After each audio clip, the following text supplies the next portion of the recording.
Without a doubt, Command & Conquer Rivals is one of the best real-time strategy games on mobile, and one of the strongest entries in the entire Command & Conquer franchise.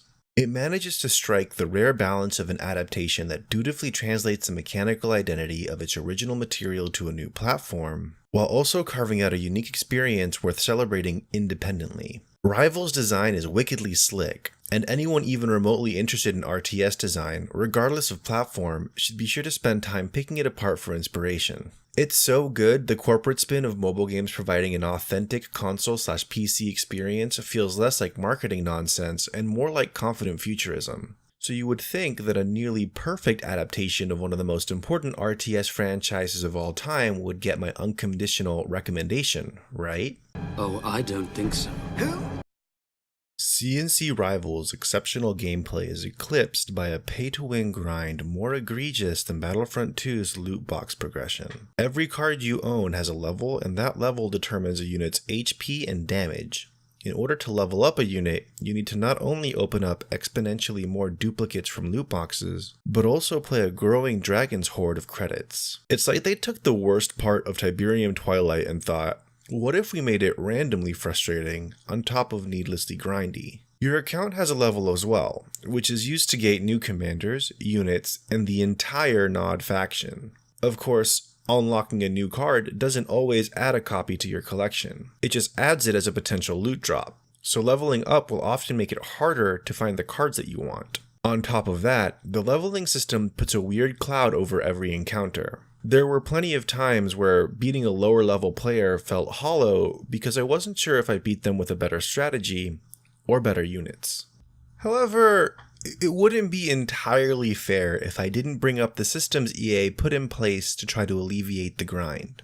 Beyond purchasing cards with credits or getting more loot boxes through gems or bundles, there are two major mechanics designed to curb the game's pay-to-win nature. The first is alliance donations. Alliances are basically player guilds, and players within that guild can post wanted ads for certain cards. If a player has a spare they're willing to give, they can donate a copy in exchange for a small amount of credits and experience.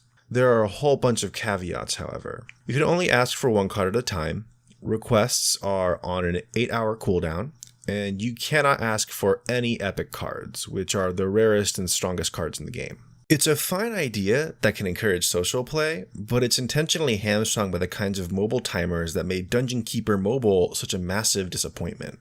Rival's other attempt to leash its pay-to-win excesses is the fair play system. This mostly boils down to a unit level cap depending on what league you're in. If you have a deck with units over the cap, you'll still be able to play with them, but their level will be reduced to whatever maximum the league allows. This is good for putting an upper bound on what to expect, but there isn't a level floor for the leagues to accompany the cap. This causes league progression to get very awkward because it's possible that matchmaking becomes increasingly less fair the faster you climb. To that effect, EA also added a kind of challenge mechanic to the system.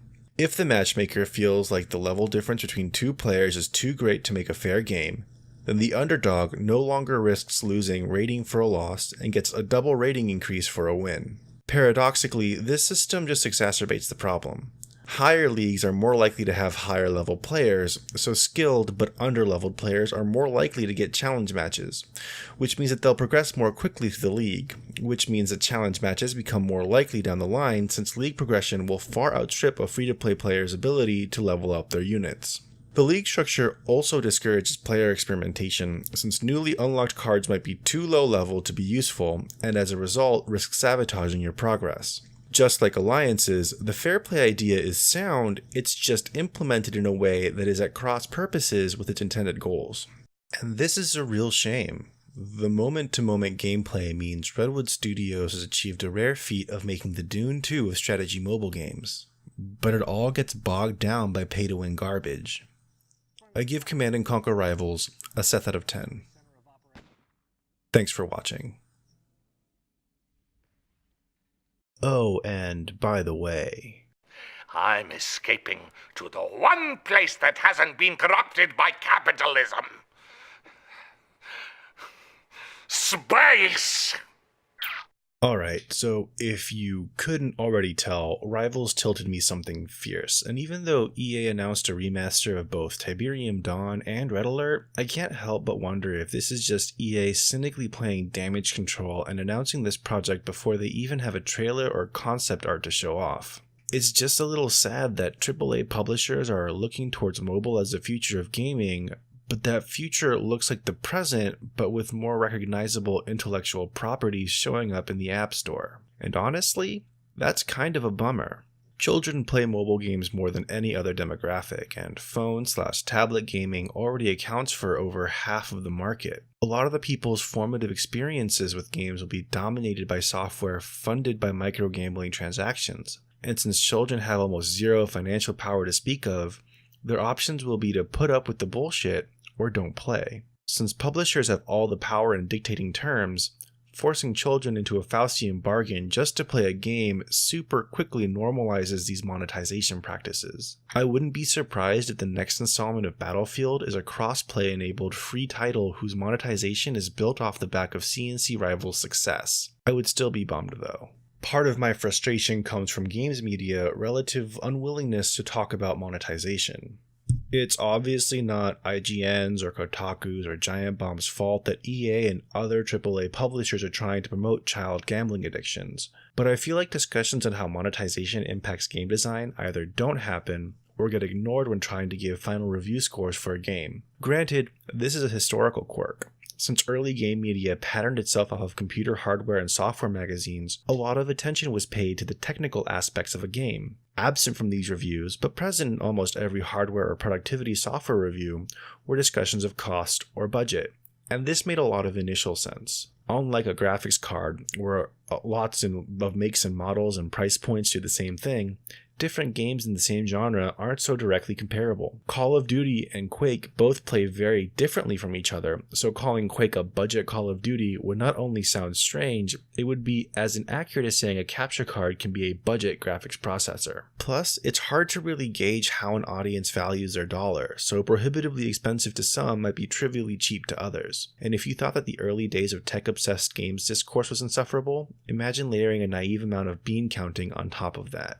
But even if game media downplayed or ignored monetization, game developers always looked towards money as a guiding principle, even if it wasn't intentional. Arcades ate coins with difficulty and head-to-head multiplayer. Consoles then took that difficulty as a way to increase runtime in order to justify their cost because, at least to a developer, time to beat determined whether a game was worth buying or not. Difficulty eventually gave way to narrative, collectible secrets, and New Game Plus and other ways in which players could remain engaged and keep on playing. The development of subscription MMOs throws another wrench into these calculations. Suddenly, it's not enough to satisfy an initial $60 purchase, but also the continued monthly subscription. The developer could try to pump out new content, but that's expensive, and the rate of new stuff was usually far outpaced by the rate at which the player base could just complete it. Instead, long cooldown timers and weekly lockouts slowed down player progress just enough that they finished everything just in time for a new expansion to come out, and then start the cycle again.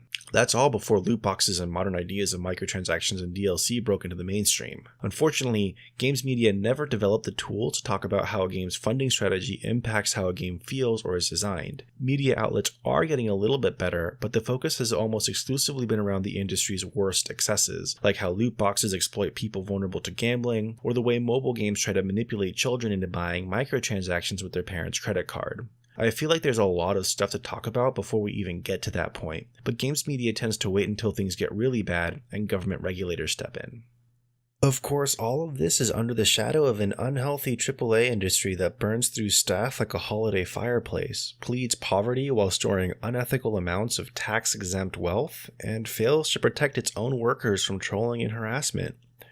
I mean, it's nice that games are reaching new heights and the medium is evolving in delightful ways, but what did it cost?